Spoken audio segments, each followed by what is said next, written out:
Pleasant greetings to you. In John chapter 13, verse 36, Simon Peter asked Jesus, "Master, where are you going?" Quo vadis in Latin. In today's reflection, we ask ourselves, where are we going? Where is the church going? Now that our churches have opened up once again, are we going back to who, what, and how we used to be as a church or as a person? You know, a story is told of a visiting priest from the south who has been assigned to assist in a parish in Manila. He always came well prepared for his masses, except for his English diction. One day, after attending a mass this priest officiated, a child asked her mother, "Mommy, does that priest love Jesus?" The mom said, "Yes, of course, honey. He is a priest of God." "Why do you ask?" The girl said, "Because he said somewhere in the mass to throw him, wet him, and end him." "I thought he was mad at Jesus." Realizing the misunderstanding, the mother said, "No, honey. He was supposed to say, through him, with him, and in him." Haha. Right. We are asking now, are we becoming a church of the we, the tooth, and the light? No, that is not a diction problem, really. Like throw him, wet him, and end him. Rather, I should say it is an addiction problem. You know, Jesus' claim to be the way, the truth, and the life had never been questioned by anyone except by those who do not believe in God anyway.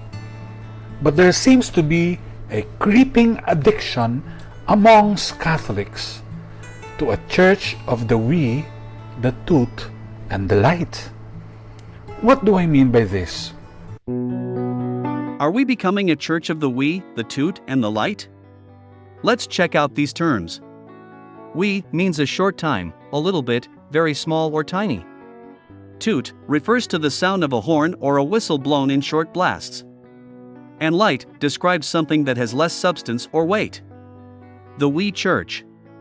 Sunday worship has a very tiny effect on my life as a whole. Come on, be real. Out of my 168 hours a week, Mass is only 1 hour. Why would I let an hour affect the rest of the 167 hours left at my disposal and pleasure? Let's attend this church, Mom. Sunday Mass here is only 30 minutes. Fewer commitments involved here, because you can remain anonymous here. This is not my parish anyway. A kind of a drive-through church with courteous highs and hellos, and speaking on the microphone transactions. If it's a huge church, then it must be rich. So I don't need to give much, that is, to justify giving barely 2% of your tithe anonymously. The lessons? What lessons? The church has poor sound systems and poor ventilation. Not my problem. Then why do you go to that church? Well, it's convenient. It offers you a little bit of everything aside from spacious parking, a bit of all the sacraments. Sounds like cheap grace, doesn't it? The Toot Church. It's a church that loves to feasts. I love fiestas. Always happily celebrating. And because it is a we church with we financial support, it inevitably becomes a Toot Church. A church of endless fundraising campaign blasts. A church that is always begging people for its maintenance and sustenance. You know, a mother who always begs her children for support is a sad, sad picture. And you know what else is bothersome? There seems to be many wheelbarrow personalities in the Toot Church. Like wheelbarrows, they won't work if not pushed. No initiatives unless asked or tooted about it. But, don't get me wrong. It is also a whistleblower, exposing corruption and sin where they exist. And as whistleblower, she condemns it, well, at least in short blasts, but after some time, it stays quiet again. The Light Church. We now have light soda, light beer, light cigarettes, all money-making products to please the exacting demands of paying customers. It is not surprising to see that many people too demand for a light church. The church is supposed to comfort those who are afflicted. A comfy church is what I want. That's why I pay good. A 15-minute sermon and 45-minute worship service, that's the ideal. The shorter the better. In matters of faith and spirituality, my church is okay.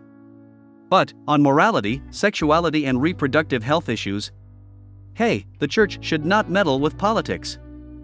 There is separation of church and state, you know. The light church I want is one where I can walk out in the middle of the homily when the priest speaks against extrajudicial killings and same-sex marriage, and yet feel like a saint and a hero doing so, unashamedly and guiltlessly. The light church I am in doesn't mind my coming in late, nor mind my absence, nor what I wear. My attendance is not checked anyway. But why do I still go to church?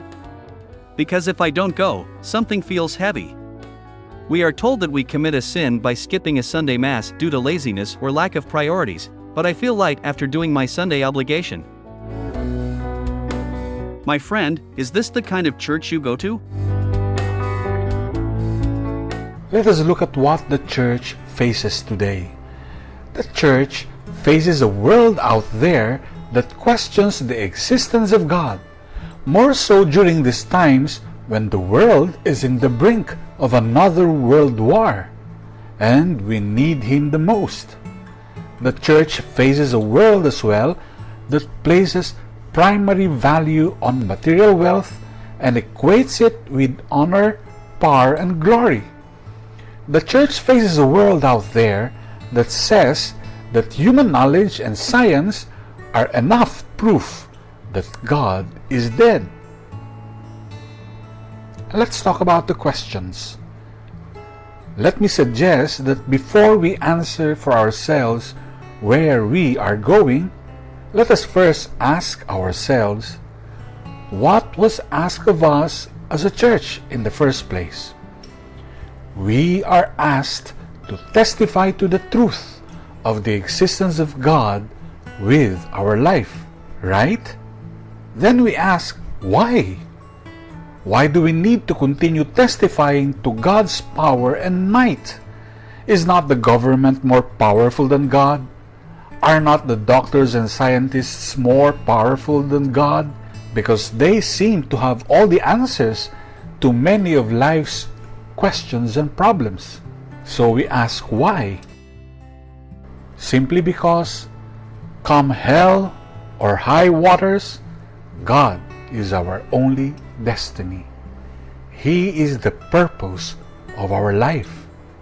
So then we ask, how?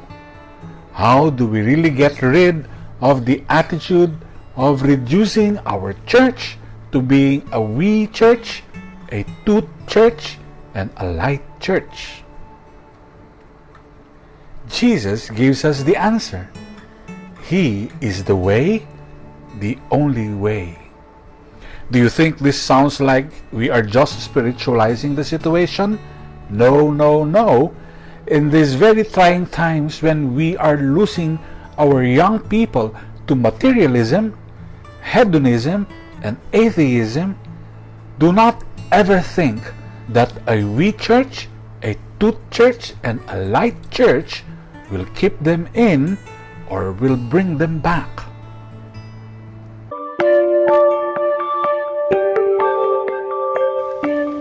Can you see Him? Can you see the way God directs your life? One decision at a time. It's a little bit like chess. Should I move here? Should I move there? Did I make the right move? Did I make the wrong move? Where is God in all of our decisions? Because there's so many decisions. Where should I go to college? Should I even go to college? If I go to college, what should I study? Should I major in this or should I major in that? Once you get out of college, what should you do? Where should you live? Where should you work? Should you work in this city or take the job in that city? Do a job we love or one that makes more money? How do we know? Can you see Him? Can you see how God directs your life? One move at a time? So many decisions. Should I date this person? Should we get married? Once we get married, should we have kids? Should we wait? Should we have 2 kids? Should we have 6 kids? How do we know? Can you see Him? In reality, God knows the end of the game before the beginning even starts. Can you see how God directs your life? Can you imagine that God can see 8 moves ahead, or 22 moves ahead, or 44,000 moves ahead? Did you know that God sees the end before the game even starts? Can you see Him? He'll direct your life. Can you hear Him? Can you see Him? Because if you listen and if you watch, He will direct your life. Can you see Him? Where are we going? What are we doing? We do not have the right to reinvent the church and rewrite its teachings, in order to fit it according to our selfish needs and demands. We cannot be a church of the we, the toot, and the light, because the head of this church is Jesus Christ, the way, the truth and the life. The Father is the truth of where we are going. Jesus is the way of how we are going. And the Spirit is the life of what we are doing. The challenge then is to listen and watch. Please do not give up listening to God in prayer with ever-growing faith, hope, and love.